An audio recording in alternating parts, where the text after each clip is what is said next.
سوال پھر یہ ہے آگے کہ ایصال ثواب کے بارے میں آپ کا کیا نقطہ نظر ہے؟ ہمارے معاشرے میں جب کسی کی وفات ہو جاتی ہے تو پھر اس کے بعد ہم 40واں کرتے ہیں، تیجا کرتے ہیں، اور دلچسپ بات یہ ہے کہ ہم جو زندہ لوگ ہیں ہماری بھی یہ نفسیات بن گئی ہے کہ عمل ہم نے نہیں کرنا. جب عمل نہیں کرتے ہیں اس کے پیچھے یہ ہماری سوچ بھی بدل گئی ہے. اس کے بارے میں اسلام کیا کہتا ہے؟ بنیادی بات یہ ہے کہ جب مسئلے کی حقیقت سے لوگوں کو آگاہ نہ کیا جاتا ہو تو لوگوں کی ایسی ہی نفسیات بن جایا کرتی ہیں. جہاں تک قرآن کریم کا تعلق ہے تو قرآن کریم کی نصوص قطعیہ سے ایصال ثواب ثابت نہیں. اب ایصال ثواب جو ہم مانتے ہیں، میں خود بھی ماننے والا ہوں، یہ نہ ہو کہ اس جملے سے مجھے کوئی منکر قرار دے دے، اس لیے کہ آج کل تو لوگ انہی چیزوں کے پیچھے گھومتے ہیں. رب سے تو لوگ ڈرتے نہیں ہیں، نہ ڈرنے کا کوئی فلسفہ ہے. میں بھی قائل ہوں، لیکن جس اندازے میں یہ چیز ہے اس اندازے میں رکھنا چاہیے. نصوص قطعیہ قرآن سے ایصال ثواب بنص قطعی عبارت النص سے ثابت نہیں. جہاں تک تعلق ہے اس چیز کے ثبوت کا تو یہ ساری امت جو اس کی قائل ہے وہ بھی اس کو مانتی ہے، اور اپنی کتابوں کے اندر لکھا ہوا ہے کہ ایصال ثواب دلائل ظنیہ سے ثابت ہے. ایصال ثواب دلائل ظنیہ، ظن گمان کو کہتے ہیں، یعنی کمزور دلائل سے ثابت ہے.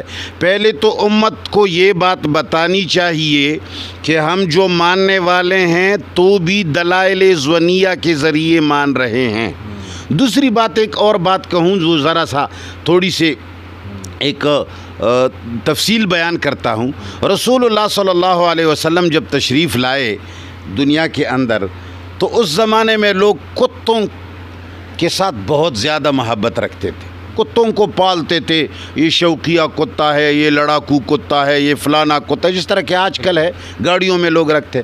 تو رسول اللہ صلی اللہ علیہ وسلم نے جب ان لوگوں کا رجحان دیکھا اور لوگوں کو دیکھا کہ قبروں پر ٹوٹتے ہیں، لوگوں کا یہ رجحان دیکھا تو رسول اللہ صلی اللہ علیہ وسلم نے یکسر کتوں سے بھی منع فرمایا، قبروں سے بھی منع فرمایا. یہ نہیں فرمایا کہ اس طریقے سے جاؤ، اس طریقے سے جائز ہے. چونکہ لوگوں نے یعقوب بنایا ہوا تھا تو رسول اللہ نے فرمایا کہ جہاں کتا پاؤ مارو. رسول اللہ نے فرمایا کسی قبر کے پاس مت جاؤ، جو جائے گا مشرک ہے. منع فرما دیا. جب سارے لوگوں نے کتوں سے اتنی نفرت پیدا ہو گئی، معاشرے کے اندر اتنے کتے مار دیے گئے کہ نفرت پیدا ہو گئی، دل کے اندر جو محبت تھی نکل گئی. تو اب رسول اللہ نے فرمایا کہ ہاں بس اب 3 کتے پالو، فلان فلان فلان، بات ختم. پھر فرمایا الا فزوروہا، اب وہ یعقوب والا سلسلہ ختم ہوا. لہٰذا اب اگر قبروں کے پاس اس نیت سے جاتے ہو تاکہ تمہیں قیامت یاد آ جائے، موت یاد آ جائے تو جا سکتے ہو. دعا کے لیے نہیں، زیارت کے لیے نہیں، ان کو خوش کرنے کے لیے نہیں، اس سے مانگنے کے لیے نہیں، اس کو ایصال ثواب کے لیے بھی نہیں. لتزہد الدنیا وَلِتُذَكِّرَكُمُ الْآخِرَةَ، تاکہ تمہیں آخرت یاد ہو جائے، دنیا سے بے رغبتی پیدا ہو جائے. صرف ان 2 چیزوں کی خاطر قبر کے پاس جانا جائز ہے صحیح العقیدہ آدمی کے لیے. تو ہم بھی یہی کہتے ہیں کہ جس طرح کہ آج کل لوگوں نے ایصال ثواب سے جو کچھ بنایا ہے کہ بھئی کچھ بھی نہ کرو، بس پھر بعد میں تیجا 40واں فلانا فلانا ہوگا اور کام چل جائے گا. مسلمانوں کو کہنا چاہیے کہ ایصال ثواب ثابت ہی نہیں. کروڑوں کا خرچہ لوگوں کا فضول ہو رہا ہے. اس لیے جس طریقے سے یہ لوگ کرتے ہیں، جس نیت سے کرتے ہیں، اس میں تو شک نہیں ہے کہ یہ جائز نہیں ہے، یہ حرام ہے، یہ بالکل ناروا ہے. اور جو جائز ہے میں نے بتایا وہ بھی دلائل ظنیہ سے ثابت ہے. امید ہے کہ قبول ہو سکتا ہے قبول نہ ہو. یہ بڑے بڑے مفسرین اور محدثین نے لکھا ہے، یہ بڑے بڑے فقہاء نے لکھا ہے، یہ بڑی بڑی کتابوں نے لکھا ہے. یہ میرے سامنے جواہر القرآن پڑا ہوا ہے، اس جیسے آدمی نے بھی لکھا ہے. اس کے علاوہ مولانا سرفراز خان صفدر صاحب کی ذخیرۃ الجنان فی فہم القرآن، انہوں نے بھی اپنی تفسیر میں لکھا ہے کہ ایصال ثواب دلائل ظنیہ سے ثابت ہے. جب ایک چیز اتنی کمزور ہے اس کو اتنا ہوا دینا، یہ مولویوں کی کارستانی ہے کہ وہ لوگ حقیقت بتاتے نہیں ہیں. تو حقیقت یہی ہے. جزاک اللہ، آپ نے احسن طریقے کے ساتھ ایصال ثواب کے متعلق آپ کا جو نقطۂ نظر ہے آپ نے پیش کیا. سوال یہ ہے کہ مذاہب 4 ہیں، کیا کہیں گے آپ؟ رسول اللہ صلی اللہ علیہ وسلم کے زمانے میں تو ایک مذہب ہوتا تھا. ہمارے زمانے کے اندر جب پہلے مولانا محمد طاہر پنجپیری رحمۃ اللہ علیہ نے اللہ کا نام لیا کہ ایک اللہ ہے، تو کسی بندے سے کسی نے پوچھا، اس نے کہا کہ کیا خیال ہے؟ تو اس نے کہا کہ ہمارے زمانے میں تو ایک نصر اللہ تھا، ایک منصور تھا. اب لوگوں نے اللہ بھی نکالا کہ اللہ بھی ہے، پہلے تو ایک نصر اللہ تھا، ایک منصور تھا. تو بھئی ہمارے انبیاء اور ہمارے صحابہ کے زمانے میں تو مذہب صرف ایک تھا جس کو اسلام کہا جاتا ہے. لیکن جب سے روایات کی کارستانی بنی اور ہمارے اندر غیر داخل ہوئے، انہوں نے رسول اللہ صلی اللہ علیہ وسلم کی صحیح احادیث کے اندر اپنی کارستانی داخل کی، تو احادیث میں اقسام بن گئے. جب حدیث میں اقسام بن گئے تو لوگوں کی بھی اقسام بن گئے. کسی نے ایک روایت کو لیا تو کسی نے دوسری روایت کو لیا. تو ہمیں لڑانے کا ایک بہت بڑا گھر لوگوں کو ہاتھ میں آیا، جس کو مذہب پرستی کہتے ہیں. یہ دیوبندی ہے، یہ بریلی ہے، یہ عثمانی ہے، یہ مسلمین ہے، یہ حنفی ہے، یہ شافی ہے، یہ مالکی ہے. بھئی مسلمانوں کو ڈیوائیڈ اینڈ رولز والی بات ہے، مسلمانوں کو تقسیم کیا گیا. اب بھی ایک مذہب ہے، پہلے بھی ایک مذہب تھا جس کو اسلام کہا جاتا ہے. رسول اللہ صلی اللہ علیہ وسلم کی صحیح احادیث پہ قربان جاؤں، سب کو مانتا ہوں، ساری دنیا سے زیادہ مانتا ہوں. اگر میں رسول اللہ اور ان کے احادیث کو نہ مانتا تو میں قرآن اور سنت پر، مؤذنی پر اور امامت پر پیسے لینا جائز سمجھتا جس طرح کہ یہ لوگ جائز سمجھتے ہیں. تو میں چندے کو جائز سمجھتا جس طرح کہ یہ حدیث ماننے والے لوگ جائز سمجھتے ہیں. تو میں لوگوں سے مانگنے کو جائز سمجھتا. میرا مدرسہ جو اب ٹپا ہوا ہے، میرے مدرسے کے اندر جو آج تک بلڈنگ نہیں ہے، میرے مدرسے کے اندر اب تک جو کھانے تک چیزیں نہیں ہیں، وسائل تک نہیں ہیں، اس کی بنیادی وجہ یہ ہے کہ میں قرآن اور حدیث کو مانتا ہوں. میں کسی سے مانگنے کو حرام سمجھتا ہوں، میں کسی کے سامنے ہاتھ پھیلانے کو حرام سمجھتا ہوں، میں چندے کرنے کو حرام سمجھتا ہوں. میرے نبی نے یہ چیزیں نہیں فرمائی.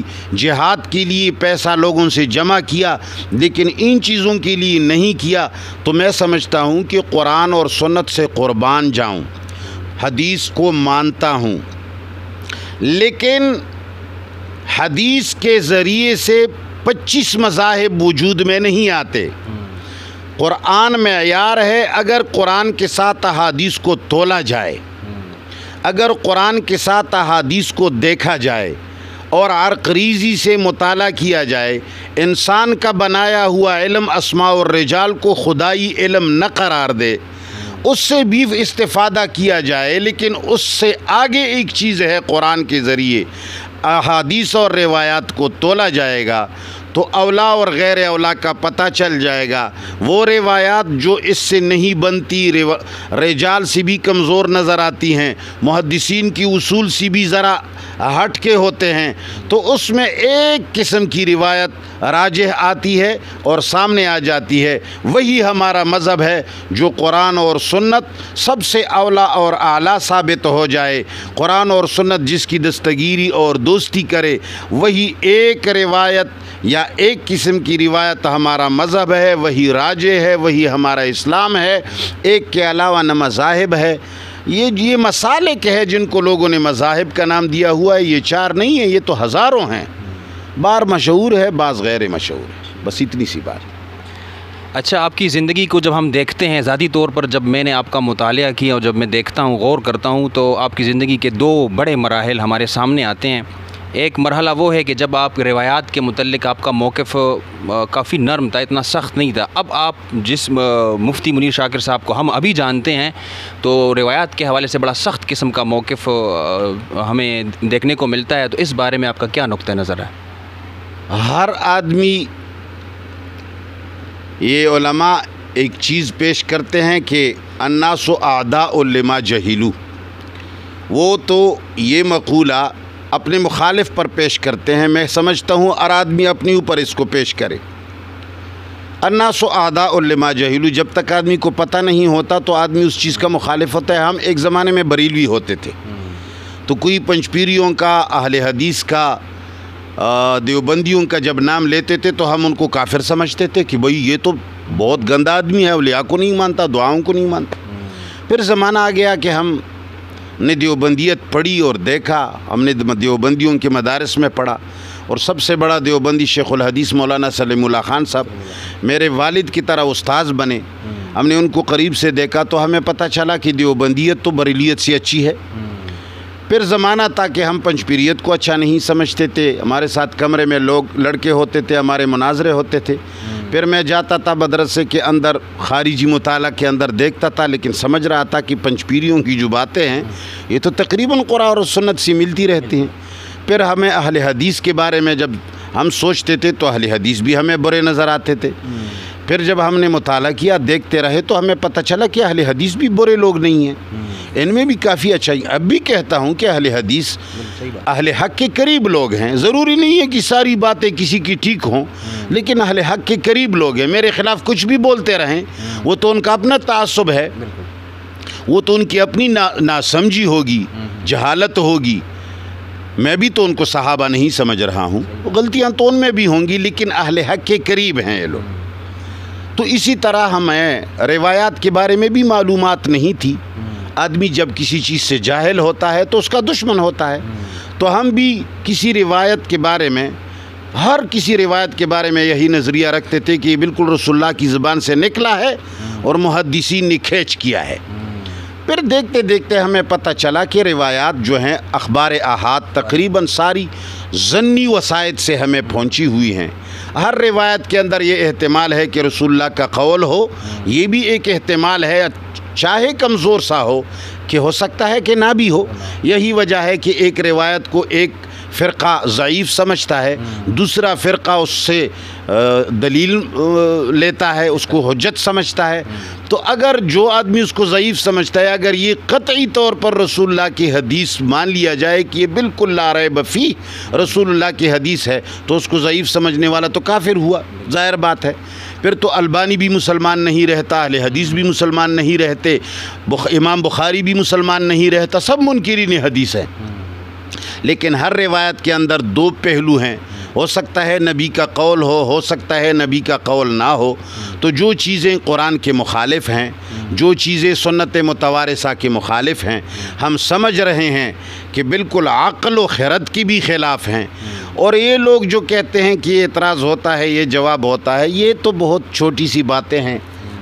بہت چھوٹے چھوٹے لوگ نکلتے ہیں، وہ کہتے ہیں منکرین حدیث کا یہ اعتراض ہے، اس کا یہ جواب ہے، چھوٹے چھوٹے سے منہ. یہ چھوٹے منہ چھوٹی باتیں ہیں. ان لوگوں کو ابھی تک یہ ادراک نہیں ہے کہ حقیقت کیا ہے. اگر ادراک ہوتا تو میں نے چھوٹا سا ایک سوال کیا ہے متعے کے حوالے سے. میں نے ساری امت سے یہ سوال کیا ہے کہ خدا را متعہ اس سے نہیں کہتے جو قرطبی نے لکھا، جو شامی نے لکھا، جو منیر شاکر نے لکھا، جو شہزاد صاحب نے لکھا، جو بابا نے لکھا. یہ متعہ نہیں ہے. متعہ وہی ہے جو رسول اللہ کے زمانے میں تھا. پہلے رسول اللہ کے بعثت سے پہلے جو تھا وہ متعہ ہے. تم اپنی تعریفات کرتے رہو، اپنی گندگی پر پردہ ڈالنے کے لیے کبھی کسی چیز کو کچھ سمجھو، کبھی کسی چیز کو کچھ سمجھو. یہ تو تمہاری کرستانی ہے، 1400 سال بعد کی کرستانی ہے، جس کو ہم بدعات بھی کہتے ہیں، اختراعات بھی کہتے ہیں، غیر ثابت باتیں بھی کہتے ہیں. لیکن جو چیز تم مانتے ہو اس کو قرآن اور سنت بناتے ہو، جس کو تم نہیں مانتے ہو اس کو بدعت کہتے ہو، اور یہی کہتے ہو کہ رسول اللہ سے ثابت نہیں. لہٰذا تمہاری یہ تعریفیں بھی رسول اللہ سے ثابت نہیں، صحابہ سے ثابت نہیں. صحابہ سے پہلے کے زمانے میں متع زنا کا نام ہوتا تھا. کسی لڑکی کے ساتھ شوق بجانے کے لیے اس سے بات ہوتی تھی، جس طرح کہ آج کل ہیرا منڈی میں ہوتا ہے. لڑکی پسند آئے، اس کو لڑکا پسند آئے، کہے کہ بھائی کتنے پر، وہ کہے کہ بھائی 2000 روپے. کتنے؟ 2 گھنٹے کے لیے، 3 گھنٹے کے لیے. اس کو متع کہا جاتا ہے. یہ زنا ہے. یہ زنا رسول اللہ صلی اللہ علیہ وسلم کے زمانے سے پہلے تھا. رسول اللہ نے یہ نہیں کیا. صحابہ کرام نے اسلام لانے کے بعد یہ زنا نہیں کیا. یہ قرآن کا فیصلہ ہے. سورہ مومنون کی آیت نمبر 6 رسول اللہ صلی اللہ علیہ وسلم پر ابتدائی دور مکہ میں نازل ہوئی. تمام مفسرین نے لکھا ہے کہ یہ آیت بالاتفاق مکی ہے، اور مکے میں بھی تقریباً ابتدائی دور کا ہے. جب یہ آیت نازل ہو گئی تو اللہ نے صرف 2 محل جائز قرار دے دیے. ایک محل بیوی نکاح شرعی کے ساتھ، دوسرا یہ لونڈی. ان دونوں کے علاوہ اللہ نے فرمایا فما وراء ذالک جتنے ہیں وہ عادون کو کے اندر اللہ نے شمار کیا. اللہ نے سب حرام کر دیا. اب اس کے بعد روایات کے اندر ہمارے محدثین حضرات نے 13 جگہ ایسے میں نے بتائے ہیں اردو کی کلپ میں. 13 جگہوں کے اندر یہ آیا ہے کہ فتح مکہ کے اندر رسول اللہ نے اجازت دی، خیبر میں رسول اللہ نے اجازت دی، اوطاس میں رسول اللہ نے اجازت دی، اور تو چھوڑو حجۃ الوداع کے موقع پر رسول اللہ نے اجازت دی، جو بالکل 83 دن کے بعد رسول اللہ فوت ہو گئے ہیں. اور ہمارے مسلم شریف میں لکھا ہوا ہے کہ ایک صحابی کہتا ہے کہ ہم ابو بکر و عمر کے زمانے میں بھی کرتے تھے. اب اس پر یہ پردہ ڈالنا کہ بھئی رسول اللہ نے اس کو خیبر میں حرام کیا تو تا قیامت حرام ہوا. پہلی بات تو یہ ہے کہ رسول اللہ محلل اور محرم نہیں ہیں. وہ کسی چیز کو نہ حلال کر سکتے ہیں نہ حرام کر سکتے ہیں. رسول اللہ نے اگر حلال کیا پھر حرام کیا تو پھر یہ ابو بکر اور عمر کے زمانے میں کیسے ہوتا رہا؟ تو اس ضمن میں نے چھوٹا سا سوال کیا ہے. بخاری میں آیا ہے. یہ لوگ یہ فلسفہ بھی نکالتے ہیں ان صحابہ کو پتہ نہیں تھا، جنہوں نے اس کو جائز سمجھا اس کو پتہ نہیں تھا. تو اس کا مقصد یہ ہے کہ اگر آج کے زمانے میں کوئی زنا کی حرمت کا علم نہ رکھتا ہو تو اس نے جتنا بھی زنا کیا ہو اس کے لیے معاف ہے، وہ جائز ہے. تو میں سمجھتا ہوں کہ اور چھوڑو، عبداللہ ابن عباس کے بارے میں بات کرتے ہیں. امام بخاری رحمۃ اللہ علیہ نے فرمایا ہے کہ علی رضی اللہ تعالیٰ عنہ نے امام عبداللہ ابن عباس کو اطلاع دی کہ رسول اللہ نے خیبر کے زمانے میں اس چیز کو حرام کیا. تو اس سے معلوم ہوا کہ علی نے اپنی زندگی میں عبداللہ ابن عباس کو نسخہ کا حکم پہنچا دیا. سمجھ گیا؟ یعنی یہ تو قطعی طور پر ثابت ہو گیا کہ بخاری نے فرمایا کہ عبداللہ ابن عباس کو پتہ چل چکا. اب مسلم شریف کے اندر آؤ. مسلم شریف بھی صحیح ہے، ان کا حصہ ہے. مسلم شریف کے اندر ہے کہ عبداللہ ابن عباس آخری یہ صاحب کو، یعنی یہ نص قطعی ہے دنیا کے اندر کہ عبداللہ ابن عباس مکہ میں اپنے گورنری کے زمانہ کے بعد عبداللہ ابن زبیر کے حکومت کے وقت مکہ میں تشریف لے گئے، یہ اور محمد ابن الحنفیہ. اور یہ بھی ایک قطعی بات ہے تمام محدثین اور مورخین کے ہاں کہ علی 40 میں فوت ہو گئے ہیں. یہ بھی قطعی بات ہے کہ عبداللہ ابن عباس کی آنکھیں آخری عمر میں نابینا ہو گئی تھیں. اب مسلم شریف میں ہے کہ جس وقت عبداللہ ابن عباس کی آنکھیں نابینا ہو گئی تھی، عبداللہ بن زبیر خلیفہ تھا، اس وقت عبداللہ ابن زبیر اور عبداللہ ابن عباس کی لڑائی ہوئی، تو میں ہوا. ابن عباس نے کہا یہ چیز جائز ہے، ابن زبیر نے کہا یہ چیز حرام ہے. پھر اسی کے ساتھ دوسرے سند کے ساتھ ذکر فرمایا ہے کہ ایک صحابی کہتا ہے کہ اسی وقت ابن عباس کو کوئی آیا کہ متع کے بارے میں آپ کی کیا رائے ہے؟ فَأَمَرَ بِهَا، اس نے اس کو امر کیا کہ کرو. اب مجھے یہ پورے محدثین، یہ علماء، یہ اہل حدیث، یہ بریلوی، یہ دیوبندی، یہ چھوڑو، یہ شیعہ حضرات جو اس چیز کو سمجھتے ہیں، جانتے ہیں اور ہماری کتابوں پر توپتے ہیں۔ میں ان شیعوں سے پوچھتا ہوں جو متعے کے جواز، سنی تو متعے کے جواز کا قائل نہیں ہو سکتا، خواہ اہل حدیث ہو، خواہ بریلو ہو، خواہ پنجپیری ہو، کوئی بھی ہو، اس کا قائل وہ ہوگا جو کالی پگڑی یا سفید پگڑی پہن کر شیعہ ہو۔ تو شیعیت کی دنیا سے میرا سوال ہے کہ امام بخاری نے جب لکھا کہ عبداللہ ابن عباس کو علی نے نسخہ پہنچا دیا، مسلم کہتا ہے کہ آخر زمانے میں اندھا ہوتے وقت بھی ابن عباس اس کی جواز پھر بھی کر رہا تھا۔ اب مجھے بتاؤ، یا تو یہ بتاؤ کہ عبداللہ ابن عباس قرآن اور سنت دونوں کو نہیں مانتا تھا، یا یہ بتاؤ کہ امام بخاری و امام مسلم سے غلطیاں ہوئی ہیں یا ان کے راویوں سے غلطیاں ہوئی ہیں۔ تیسرا کوئی راستہ نہیں۔ اگر کسی نے جواب دیا تو میں مان جاؤں گا۔ تو میرا مقصد یہ ہے کہ جب ہمیں علم ہوا کہ کمزوریاں ہیں تو ہم نے کمزور روایات کو کمزور کہا، اور جو احکام کی روایات ہیں، مضبوط روایات ہیں، اس سے قربان جاؤں۔ تو میں جب سمجھ گیا تو میں نے اس چیز کی دشمنی چھوڑ دی، اور لوگ جو نہیں سمجھ رہے ہیں وہ اب بھی شیعہ بنے ہوئے ہیں۔ تو یہ حقیقت ہے۔ جزاک اللہ، یہ بڑی خوشی کی بات ہے ایک عالم کے لیے، کیونکہ اس کے زندگی کے اندر تبدیلی آتی ہیں جب اس کے سامنے حق آ جاتا ہے تو اس حق کو وہ تسلیم کرتے۔ مفتی صاحب کا کہنا یہ ہے کہ ایک دور ایسا تھا کہ روایات کو، غلط روایات کو وہ صحیح سمجھ رہے تھے، اور بعد میں یہ بات جب ظاہر ہو گئی کہ ان میں غلطیاں ہیں، تو ابھی جو مفتی صاحب ہیں ابھی جو رائے قائم کر رہے ہیں تو اس کے بارے میں نے تفصیل سے بات کی۔ ابھی آپ کے اس سوال میں، جو سوال میں نے آپ سے کیا، جواب میں ابھی آپ نے یہ بات کہی کہ ہر وہ روایت جو قرآن کے خلاف ہو اس کو تسلیم نہیں کیا جائے گا۔ تو اسی ضمن میں میرا آپ سے یہ سوال ہے کہ یہ اصول لوگ پوچھتے ہیں کہ یہ کہاں ہے، تو آپ اس اصول کا ماخذ کیا بتانا پسند کریں گے؟ یہ تو آپ نے بہت اچھا سوال کیا۔ قرآن کریم کے اندر سورہ مائدہ کے اندر اگر اللہ جل جلالہ نے فضل فرمایا تو میں چشمہ تو نہیں ہے لیکن میں اس کو نکال سکوں، سورۃ مائدہ کے اندر اللہ جل جلالہ نے فرمایا ہے،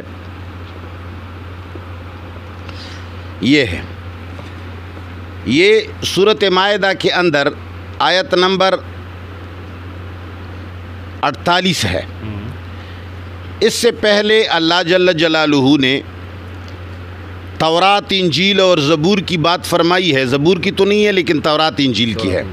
تورات اور انجیل کی بات اللہ نے فرمائی ہے کہ یہود نہ تورات کو مانتے تھے، عیسائی نہ انجیل کو مانتے تھے، اس کے اندر جو باتیں تھیں ان پر بھی عمل نہیں کرتے تھے۔ اللہ نے فرمایا وَلْيَحْكُمْ أَهْلُ الْإِنْجِيلِ بِمَا أَنزَلَ اللَّهُ فِيهِ وَمَنْ لَمْ يَحْكُمْ بِمَا أَنزَلَ اللَّهُ فَأُولَئِكَ هُمُ الْفَاسِقُونَ۔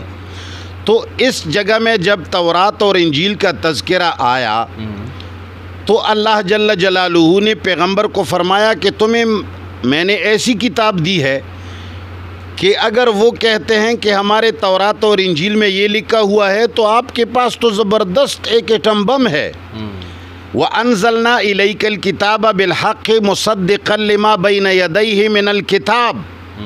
اے پیغمبر، ہم نے آپ کے اوپر ایک ایسی کتاب نازل کی حق کے ساتھ جو آپ سے پہلی کتابوں کے لیے تصدیق کنندہ بھی ہے۔ تو انہوں نے فرمایا کہ اے اللہ کے رسول، ان کتابوں کے اندر انہوں نے رد و بدل کیا ہے، وہ تو سمجھتے ہیں کہ اس کتاب میں فلان کی تورات میں یا انجیل میں یہ لکھا ہوا ہے کہ عیسیٰ اللہ کا، عزیر اللہ کا بیٹا ہے۔ تو اللہ نے فرمایا تمہیں میں نے ایسی کتاب دی ہے وَمُهَيْمِنًا عَلَيْهِ، یہ آسمانی کتابوں پر بھی نگہبان ہے۔ تو اس مہیمنن کے نیچے مفسرین نے لکھا ہے کہ جو قرآن آسمانی کتابوں پر نگران ہے تو زمینی کتابوں پر اس کو نگران نہ سمجھنا تو کفر ہے۔ یہ قرآن نے فرمایا ہے وَمُهَيْمِنًا عَلَيْهِ، یہ قرآن کریم تمام آسمانی کتابوں پر بھی نگران ہے، چوکیدار ہے۔ جب یہ قرآن کریم پر یہ تمام کتابوں پر قرآن نگران ہے تو کیا بخاری، مسلم، ابو داود، نسائی، ترمذی اور صحاح ستہ، بیہقی، سنن الکبریٰ اور فلان یہ کیا تورات اور انجیل اور زبور سے بھی اونچی کتابیں ہیں؟ وہ تو اللہ نے بھیجی ہیں۔ ان پر جب یہ نگہبان ہے تو ان پر بطریق اولا نگہبان ہے۔ اسی آیت کی نیچے شیخ عبدالسلام رحمہ اللہ نے بھی لکھا ہے، وہ اہل حدیثوں میں بھی معتمد شخص ہے، پنچ پیریوں میں بھی معتمد ہے، میں سمجھتا ہوں مفسرین میں بھی کوئی چھوٹا آدمی نہیں ہے۔ صحیح بات۔ ان کو ہم خدا نہیں سمجھتے، رسول نہیں سمجھتے۔ اور اس کے علاوہ میں نے اس آیت کے اوپر ایک عبارت رشید رضا کی بھی پیش کی تھی، اور امام ابو حنیفہ کی مسند کی ایک روایت کہ اس کی مسند کی ایک شرح لکھی ہے ملا علی قاری نے، اس نے اس پر لکھا ہے وَمِنْ أُصُولِهِ عِرْضُ أَخْبَارِ الْأَحَادِ عَلَى عُمُومَاتِ كِتَابِ اللَّهِ وَزَوَاهِرِهِ فَإِذَا خَالَفَ الْخَبَرَ عَامًّا أَوْ ظَاهِرًا فِي الْكِتَابِ أَخَذَ بِالْكِتَابِ وَتَرَكَ الْخَبَرَ عَمَلًا بِأَقْوَى الدَّلِيلَيْنِ لِأَنَّ الْكِتَابَ قَطْعِيُّ الثُّبُوتِ وَزَوَاهِرُهُ وَعُمُومَاتُهُ قَطْعِيَّةُ الدَّلَالَةِ عِنْدَهُ۔ اور اس کے علاوہ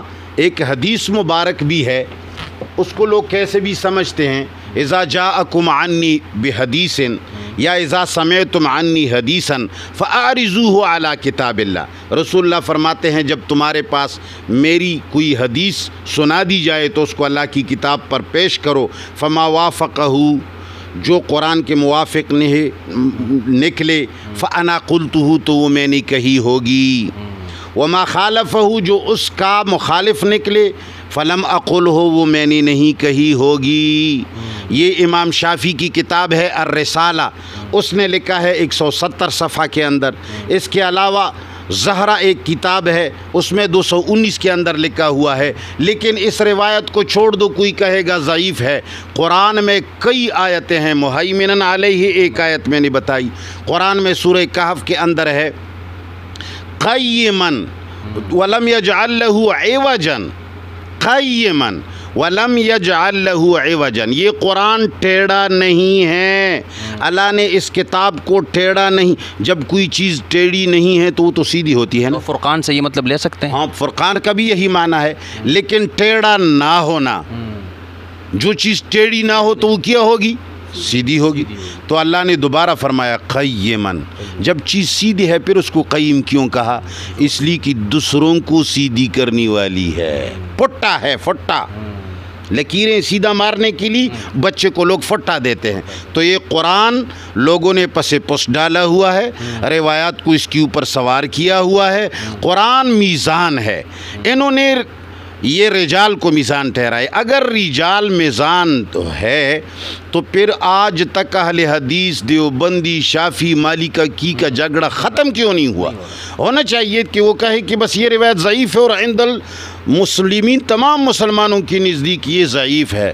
اس سے معلوم ہوتا ہے کہ یہ میزان نہیں ہے۔ ہاں، ایک معاون علم ہے، رجال ایک اچھا کام ہے، یہ نہیں ہے کہ اس کو میں بے فائدہ سمجھتا ہوں، لیکن میزان نہیں ہے، میزان قرآن ہے۔ قرآن کے ذریعے جس چیز کو رد کیا جائے گا ساری دنیا اس کو رد سمجھے گی، بشرطے کہ جو قرآن کے ماننے والے ہو۔ تو یہ اس کا ماخذ قرآن ہے۔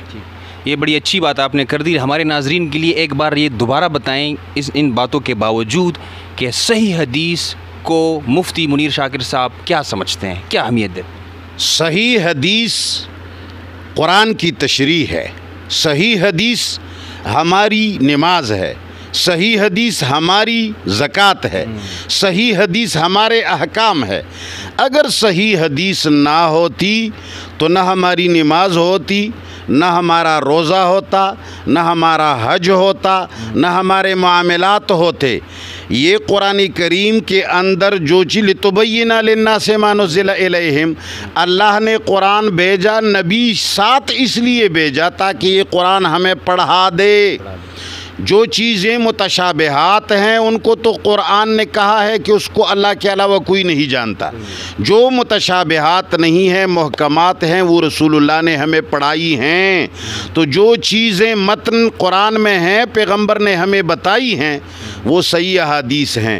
لیکن جس چیز کا ماخذ سرے سے قرآن ہے ہی نہیں، اور ایک ایسی بات کسی نے رسول اللہ پر فرمائی ہے کہ رسول اللہ صلی اللہ علیہ وسلم ایک مرتبہ فلان کے گھر گئے اور ان کو بلانے کے لیے وہ گھر میں موجود نہیں تھا، اور اس کی بیوی نے غسل کر کے شارٹ کپڑے پہنے تھے اور پردے کو ہوا نے اٹھایا، رسول اللہ کی نظریں اس عورت کے حسن پر پڑیں اور اس پر فدا ہو گئے اور کہا کہ اب اس کو حاصل کرنا چاہیے، اس سے طلاق لے کر کے اپنے نکاح میں لے لیا۔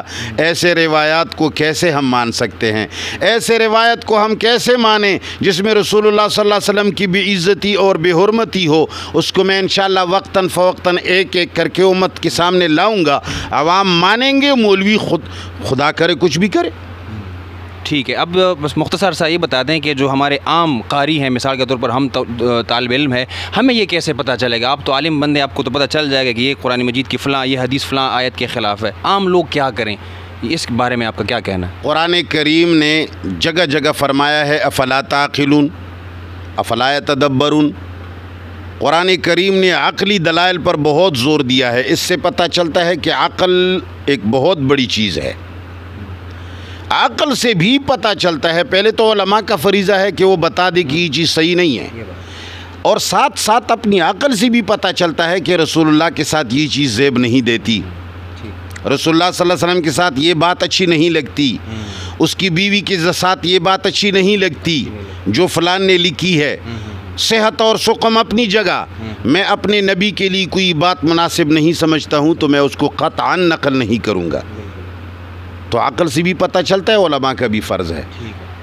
جزاک اللہ۔ ابھی آخر میں آپ سے یہ سوال ہے کہ آپ اپنے تقریروں سے تو ہم واقف ہیں، آپ کی تقریر نیٹ پہ شائع ہوتی ہیں، اپنے جو لکھنے کا کام کیا اس کے بارے میں ہمارے ناظرین کو بتائیں کہ آپ نے تصانیف کی کچھ کتابیں لکھی ہیں کہ نہیں لکھی ہیں، تو ان کے بارے میں ذرا بتائیے۔ دوسری بات یہ ہے کہ جو طلباء ہے وہ آپ سے سیکھنا چاہتے ہیں تو ان کا آپ کیا ان کو کہیں گے؟ ادھر وہ آ سکتے ہیں آپ سے کچھ سیکھنا سمجھنا، تو اس بارے میں آپ کیا کہتے ہیں؟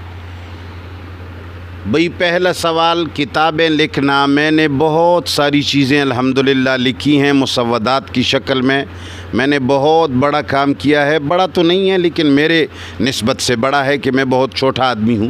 الحمدللہ میں نے بہت ساری چیزوں پر کام کیا ہے، اور اب میں نے کام شروع کیا ہے کہ ان ساری چیزوں کو مربوط کروں اور ایک لڑی میں اس کو پیرو دوں اور کئی جلدوں میں اس کو چھاپ لوں۔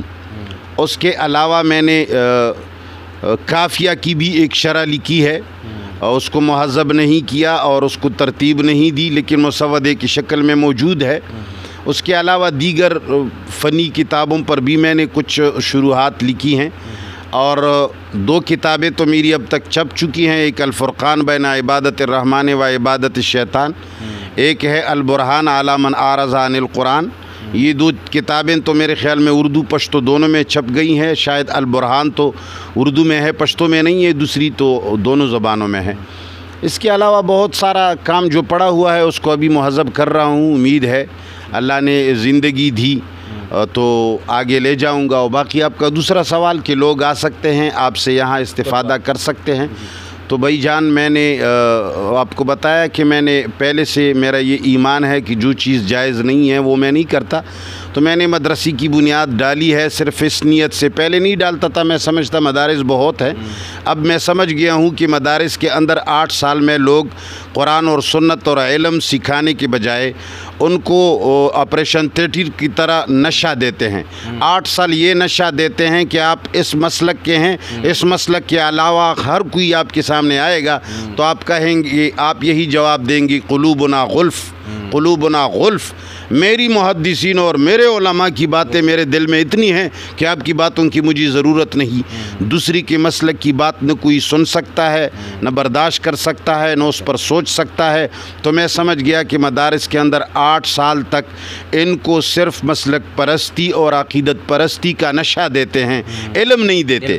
تو میں نے کہا کہ ایسا مدرسہ ہونا چاہیے جو عقیدت پرستی، عقیدت مندی، شخصیت پرستی اور مسلک پرستی کے علاوہ لوگوں کو علم سکھا دے، جو ایک ایسا عالم بنے جو کسی کا بھی عقیدت مند نہ ہو، صرف اللہ اور رسول کے علاوہ کسی مولوی کو مولوی ہی نہ سمجھے، کسی محدث کو کچھ بھی نہ سمجھے، ہر کسی کی کتاب کو تحقیق کی نظر سے دیکھے، کسی سے محبت نہ رکھے، محبت صرف اللہ سے رکھے۔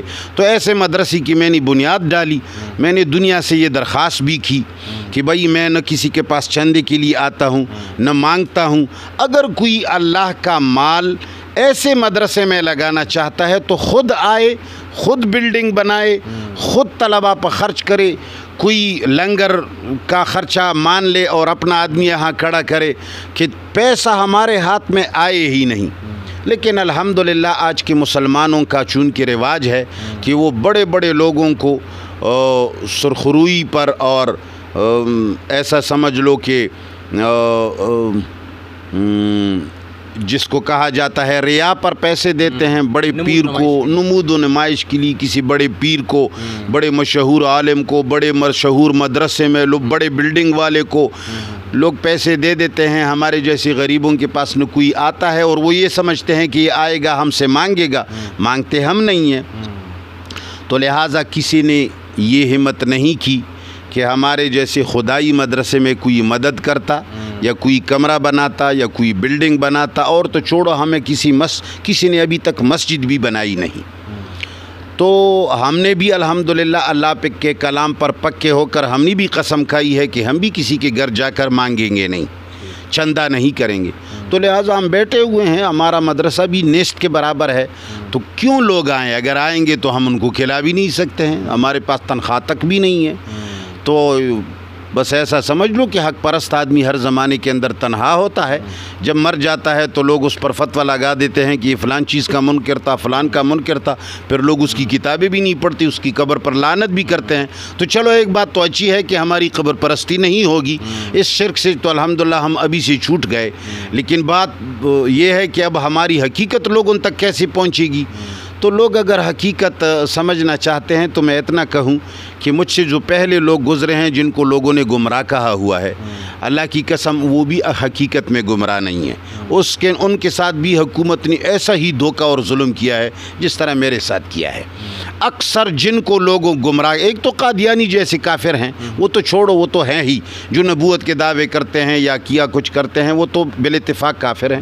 لیکن اس کے علاوہ بہت سارے مسلمان جن کو لوگوں نے منکر حدیث، منکر فلانا، فلان گمراہ ہے، فلان کافر ہے، فلان خدا کی قسم حقیقت میں وہی لوگ مرد کے بچے ہیں، وہی حق پرست ہے جن پر لوگوں نے فتوے لگائے ہیں۔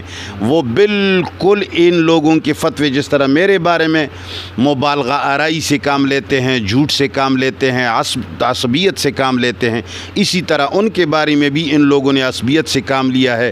امت میں جس آدمی کے اوپر گمراہی کا فتویٰ ہو اسی کی کتاب پڑھو، اسی کی کتاب سے انشاءاللہ تمہیں فائدہ ہوگا۔ جو سارے گھٹ جوڑ کے اندر یہ جو بڑے مسلمان بنے پھرتے ہیں، یہ ساری دنیا کے اندر ہاں میں لانے والے لوگ ہیں، ان میں کوئی کمال نہیں۔ کمال ان میں ہے جن کو لوگوں نے زخمی کیا، جن پر لوگوں نے فتوے لگائے۔ بس میری یہی آخری پیغام ہے۔ بہت بہت شکریہ، جزاک اللہ خیر۔ آپ سے بس ہم یہی بات کہیں گے کہ آپ کا اہدنا ٹیم کی طرف سے آپ کا بہت بہت شکریہ، آپ نے ہمیں وقت دیا۔ ابھی آخر میں آپ سے یہی درخواست کریں گے کہ اہدنا ٹی وی کے دیکھنے والوں کے لیے ایک آخری پیغام، اور سننے میں یہ بھی آیا ہے کہ آپ شاعر بھی ہیں، تو اگر آپ کو ایک شعر یاد ہیں تو وہ بھی عرض کر دیں، اور ہمارے اہدنا ٹی وی کے دیکھنے والوں کے لیے کوئی پیغام آپ دینا چاہتے ہیں تو وہ بھی۔ اہدنا ٹی وی کے لیے تو میں یہ کہہ دوں گا، جو سننے والے ہیں، میں تو ساری دنیا کی مسلمانوں سے یہی کہوں گا کہ اللہ کے بندو، یہ مولویوں کے پراپیگنڈوں سے متاثر نہ ہو جایا کرو۔ یہ سارے کے سارے لوگوں سے متنفر کرنے والے ہیں، حقیقت کو دیکھا کرو۔ یہ مولوی، یہ کھانے والے، یہ مانگنے والے، یہ ریا کرنے والے، یہ نام و نمود کے شوقین، یہ جن کو کافر اور گمراہ قرار دے اسی آدمی کی کتاب پڑھو، وہ گمراہ نہیں ہوگا، وہ باکمال ہوگا۔ امید رکھتا ہوں کہ وہ یہ میرا لوگ فریاد یہ میرا سن لیں گے۔ اور باقی آپ نے جو شعر کا کہا، تو میں تو اتنا بڑا شاعر نہیں ہوں، البتہ ایک چھوٹی سی چند اشعار پشتو میں نے لکھے ہیں، تو وہ میں ذرا سنا دوں۔ پیدا کھڑے اللہ غلام د بلیے، پیدا کھڑے اللہ غلام د بلیے، ولے نکھڑے غلامی د لوی اللہ، تا ویل عزت ذلت دی مقدر کے، ملا صاحبہ تا ویل عزت ذلت دی مقدر کے، بیا کھڑے ولے بندگی د عبداللہ، چھ بغاوت د واړه بت کولی نشي، چې بغاوت د واړه بت کولی نشي. وړوکی بت لیډر، استاز،